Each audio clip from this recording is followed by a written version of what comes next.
Have you watched hundreds of hours of Valorant guides only to feel more frustrated and confused because you can't seem to implement what they're teaching you? No, dude, this guy's the biggest rat! You seem to understand it, but it's like all the words come in one ear and go out the other when you try to actually apply it. Well, one day I was scrolling through YouTube and I came across Veritasium's video on the 4 things it takes to be an expert. And after watching his video, I couldn't help but notice how I applied all those concepts when I climbed from Silver to Radiant in just 2 acts. So in this video, I'm not going to be telling you more bullet points about what you need to do, but I'm going to be sharing you stories of how I was able to practically apply the 4 things it takes to be an expert to help me reach Radiant. Let's get started. The first thing that you need to become an expert in anything is a valid environment.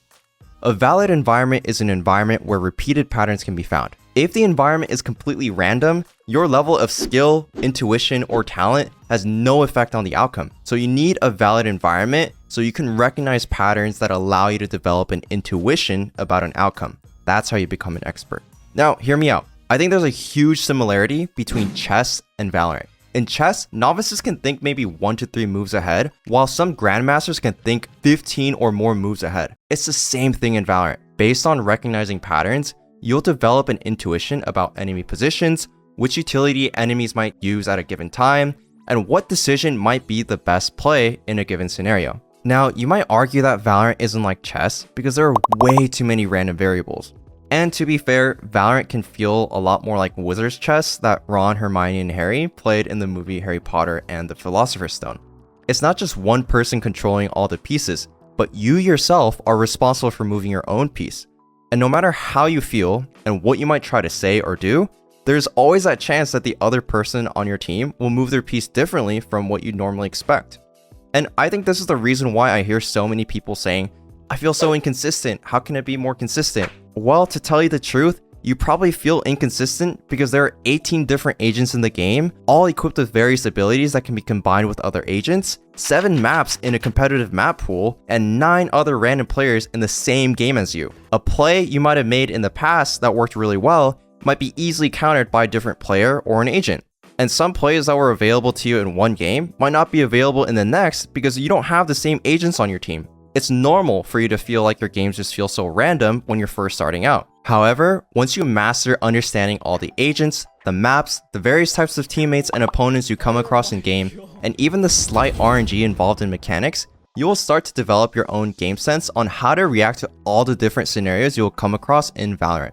And once you've boiled all those variables down, for the most part, your games will actually start to feel a lot more consistent. And here are 2 things I want to quickly share because I know some of you guys are going to complain about this in the comments. One can argue that teammates can create a low validity environment because you have no control over their performance, right? Wrong. It's easy to shift the blame on others when we come across negative results because it's our natural instinct to protect our own egos. Yes, there will be toxic teammates, smurfs on the enemy team, trolls who don't understand a game like you do, or people going AFK. But after several times of coming across those scenarios, isn't that also just a part of playing competitive in Valorant? Instead of throwing in the towel, ask yourself, how can I de-escalate conflicts? How do I still get value out of people who just run it down? How can I communicate to my team so they're more likely to listen? Dealing with bad teammates is unfortunately still part of playing the game. And the quicker you're able to shift your mindset from blaming external factors to a growth mindset that focuses on factors that are still under your control, you'll begin to see drastic results in improvement as a player. And the second disclaimer and advice I wanted to give was that as you continue to climb higher in rank, Valorant can also feel like a low validity environment because plays that might have worked for you in lower ranks are easily recognizable to enemies and get easily countered. In higher ranks, players will use smarter, more unpredictable, and creative strategies to completely shut you down. You might be used to winning certain gunfights in familiar scenarios, but these added variables make pattern recognition difficult to form. And when you hit a wall in being able to recognize new patterns, you might start to feel like you're whiffing your shots all of a sudden, or all too often getting instantly one-tapped. But in reality, you might just be positioning yourself terribly, taking unnecessary risks, and using utility suboptimally. But as you expand your game knowledge, you'll become more aware of the nuanced timings, utility usage, and positioning strategies used by enemies and teammates. And as this happens, watch, it will become easier to consistently make the right plays without having to even think too hard about it. And you know what else you don't have to think too hard about? subscribing to the channel for more content like this. Alright, now that you understand improving in Valorant is actually possible if you're able to recognize in-game patterns, to actually formulate these patterns in your head will require a lot of repetition. You might think this is a no-brainer, but I have coached players in the past who ask me why they aren't climbing, and I tell them it's because they literally have less than 50 games played in the act. Roger Federer, who recently retired, was undisputably the greatest of all time in the history of tennis, and the 20-time Grand Slam champion himself reckons that if you count all his practice sessions and matches, he may have struck a tennis ball more than 2 million times. It's the same concept with Valorant. You need to get your reps in if you want to expose yourself to more in-game scenarios and start recognizing in-game patterns. By doing so, you'll naturally learn how to make faster and smarter decisions in-game. During my climb from Silver to Radiant, I had over 700 games played across all my accounts. That's on average more than 12 games a day. I know this is extreme. Don't do what I did. Go touch some grass. But this is literally what it took me to get even close to playing against pro players who have already sunk upwards of tens of thousands of hours in other FPS games. The reason why you see so many pro players from Overwatch or CSGO able to become a pro in Valorant so quickly is because a lot of the patterns that they've learned to play with in previous games transferred over to Valorant. Even Tens, before he became the most famous Valorant player in the world, sunk tens of thousands of hours playing CSGO and Imp Trainers, which had a lot of transferable skills over to Valorant. What I personally did to improve in Valorant was spamming deathmatches to recognize which angles I struggle to win fights on, so I can correct my crosshair placement or even the way that I peek so I don't have to make the same mistakes again. I also played an ungodly amount of games so that I was exposed to as many different in-game scenarios as possible. By playing the game more, I started to recognize which angles are easier to hold, what pieces of utility my team and I should be using in specific scenarios, and what enemies tend to do in certain situations. So even for yourself, if you are serious about consistently improving, you have to put in the reps. Now, the third thing that you need to become an expert is timely feedback. I mentioned that there are no shortcuts, you need to work hard and put in the time. But what if you're a busy student? What if you work a full-time job? And what if you're actually trying to touch some grass? Well, you're in luck because you've probably heard of the phrase, work smarter, not harder. Getting timely feedback is working smarter. It will increase the quality of time that you're putting in to improve at a skill, which means a decrease in the amount of time required to achieve a certain level of competence. The opposite of immediate feedback is delayed feedback, and there's actually a very big difference between the two. Veritasium explained that anesthesiologists learn the patterns of their work very easily compared to radiologists because during the entire operating procedure, anesthesiologists get timely feedback on the patient's vitals depending on the dosage of the drug that's being administered. In comparison to that, radiologists can correctly diagnose breast cancers from x-rays only 70% of the time because it takes several weeks for them to get feedback on their diagnoses. The importance of timely feedback also applies to Valorant. You need timely feedback to learn patterns faster and identify exactly what you need to correct and improve upon. You just swing out of it, right? This smoke is fine. This smoke is fine if you guys are gonna, take stands. But, that's something you can also be communicating to your teammate. Yeah, playing with 5 stacks definitely help. The nice thing about solo queue is that it really helps you hone your own decision-making skills. You can practice all sorts of different drills that you find on YouTube, including some that I've already shared on my channel. But without timely feedback, you could be potentially wasting hundreds of hours by doing the drills incorrectly. You could also play the game 8+ hours a day, but if you're unsure what to focus on improving as you play, then it'll be much harder for you to recognize patterns in your own gameplay to realize what needs to be fixed. For example, you might think you're slicing the pie correctly when you're peeking angles, but in reality, the slices of pie that you're cutting is way too big, so it completely negates the point of slicing the pie in the first place. And because you're unaware that you're slicing the pie incorrectly, or don't even understand the reason why it's important for you to be able to do it correctly, you just end up wasting so much time not actually working on fixing your bad habits. This is why recording your games and reviewing how you played in them is super important. And that's what VOD reviews are for. VOD reviews allow you to go back and recognize what mistakes you made so you keep a mental note of what you need to focus on improving the next time you play. But if you're unsure of how to give yourself feedback and struggle with coming up with answers as to what you could have done better in game, getting help from a coach is a great way for someone who is much more experienced than you to pinpoint exactly what needs to be worked on.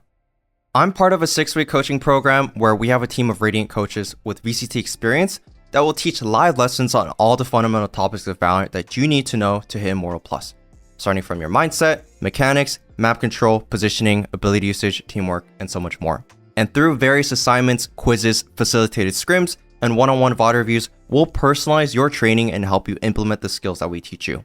If you want to rank up like our students Mick, Logan, and Badlek, who went from silver to diamond in 5 weeks or less, fill out your info through the link down below so we can personally send you a message to see if we'd be a good fit for each other. And one last thing, if you can't afford coaching, we also have a free Discord server where we give out free training resources, and we will also be hosting group office hours, VOD review sessions, and so much more, so make sure to check that out as well. Now, the fourth thing that you need to become an expert is deliberate practice. Deliberate practice also sounds kind of obvious, but I cannot tell you how many players I've seen that just seem to play the game on autopilot. Just like timely feedback, deliberate practice will also help you improve the quality of time that you're putting into learning a skill. And the easiest way that I could probably explain this to is by using the RPG genre as an example. In RPGs, you fight monsters to level up your character. In the beginning, you might need to defeat 20 low-level slimes with simple attack patterns, and this helps you learn beginner skills and mechanics. As you level up, you gain new skills, but the required experience points to get to the next level will increase. This might mean that you have to defeat 50 low-level slimes now to level up again. However, you can also choose to hunt monsters that are slightly more difficult compared to slimes, and you'll only need to defeat 20 of those harder monsters to level up again, because they give more experience points compared to slimes. Defeating 20 harder monsters may also take the same amount of time that it did when you defeated 20 slimes earlier, because your character got stronger and gained new skills. You can kill slimes for 300 years and max out your level, or you can just take the fast track by fighting monsters around your level. So let's bring it back to Valorant. In order to become an expert, you need to push yourself out of your comfort zone. You have to use all of your concentration to focus on what's happening in game. If you keep autopiloting in your games, you're gonna plateau really quickly because you're not challenging yourself enough. I constantly push myself to ask these types of questions in between rounds that I play. Did I make the right play? Was there anything I could have done better that round? Why did my team lose that round? How are my opponents playing these rounds and how can I counter them? These questions challenge me to find the win condition of each of the rounds and the overall game based on the cards that I'm given. Additionally, by asking these types of questions to myself, I always get to know which situations I find myself feeling lost. So that way, I found out which areas of my gameplay that I need to be paying more attention to for improvement. For instance, when I was stuck in Diamond, I found myself feeling really confused about where to look while entering a site. I was also unsure why I kept getting killed so often from angles that I wasn't looking at. So instead of VOD reviewing my entire games, I deliberately only watched the rounds that I was pushing onto a site. When I closely examined what was happening, I realized how I wasn't maximizing the value that I could get, not only from my utility, but also my teammates. I also started to see how my entry pathing onto site was exposing myself to way too many angles. By deliberately practicing these skills, I was able to hit Immortal in just a few weeks. Now, you've been watching this video up to this point, which means you're actually serious about trying to implement what I shared with you. So to thank you for listening to me up to this point in the video, let me give you some practical steps to put together everything I just went over in this video. Number 1, get used to the nature and patterns of the game so you can stop blaming external factors and start focusing on what you have control over. Number 2, put in consistent hours. Try to play at least 2 to 3 games a day. More the better, but you also don't want to just burn yourself out, so make sure to take some breaks in between.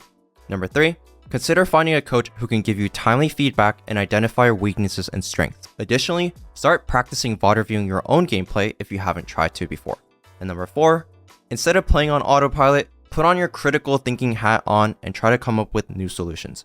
Once you've identified your weaknesses, focus on sharpening those skills instead of just mindlessly playing. I hope this video really helped you reflect on how you've approached your training methods thus far and inspired you to think of any changes that you want to make to speed up your progress in Valorant. If you found this video helpful, please like the video and subscribe, share it with your friends, and thanks for watching.